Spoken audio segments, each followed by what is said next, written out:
हरि ओं ज्ञानानन्दमयं देवं निर्मलस्फटिकाकृतिम् आधारं सर्वविद्यानां हयग्रीवमुपास्महे श्रीलक्ष्मीवल्लभारम्भां विगणो मुनिमध्यमाम् अस्मदाचार्यपर्यन्तां वन्दे गुरुपरम्परम् श्रीमाता ललिता प्रसन्नवदना श्रीराजराजेश्वरी ब्रह्म विष्णु महेन्द्र सेविता सदा विश्वेश्वरी शाम्भवी कारुण्यामृतमोहिनी रसमयी कैवल्य संधायिनी दुर्गाम्बा नवकोटि मूर्ति सहित मापातु महेश्वरी सर्वमंगल मांगल्ये शिवे सर्वार्थ साधके शरण्ये त्र्यंबके देवी नारायणि नमोस्तुते। 50 మంది అడవిపాలెం గ్రామంలో వేయించేసినటువంటి గ్రామ దేవతగా వేయించేసినటువంటి శ్రీ కనకదుర్గమ్మ వారు శ్రావణ మాసం రేపటి నుంచి ప్రారంభిస్తాం. శ్రావణ మాసం మొట్టమొదటి రోజు శుక్రవారం వచ్చింది. ఈ సంవత్సరం 5 శుక్రవారాలు రావడం జరిగింది. ప్రారంభం రోజే శుక్రవారం. అందుచేత అమ్మవారికి ఈ యొక్క శ్రావణ మాసం నెలంతా కూడా అమ్మవారికి విశేషంగా పూజా కార్యక్రమాలు, పంచామృత స్నపనత్వ అభిషేకాలు, అమ్మవారికి పూజా కార్యక్రమాలు జరుగుతూ ఉంటాయి.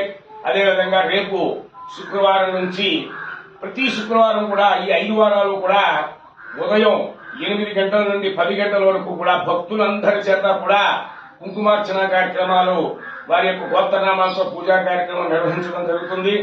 అదేవిధంగా 1, 2, 3, 4 వారాలు చేసిన తర్వాత 5వ వారం ఆఖరి వారం. ఆ ఆఖరి వారంలో భక్తులందరి చేత కూడా ముందుగా విఘ్నేశ్వర పూజ చేసి తదుపరి అమ్మవారికి పంచామృతాలు అనగా ఆవు పాలు, ఆవు పెరుగు, ఆవు నెయ్యి, తేనె, పంచదార ఈ 5 కలిస్తే పంచామృతాలు.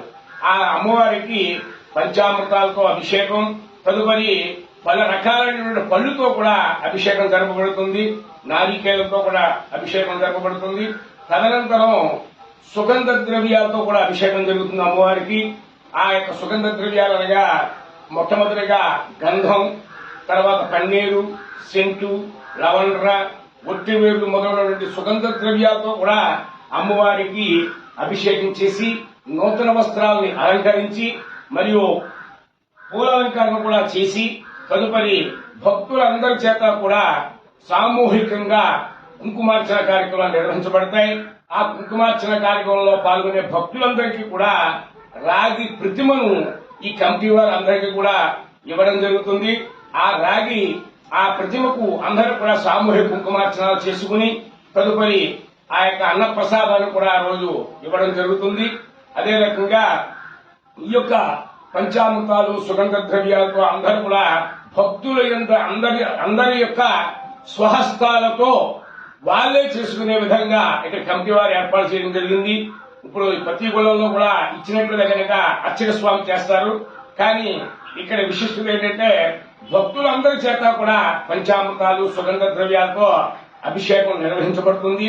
భక్తులందరూ కూడా విశేషంగా పాల్గొని అమ్మవారి యొక్క పూజాది కార్యక్రమంలో పాల్గొని అందరూ కూడా అమ్మవారిని దర్శించి తరించవలసిందిగా కోరుతున్నాం.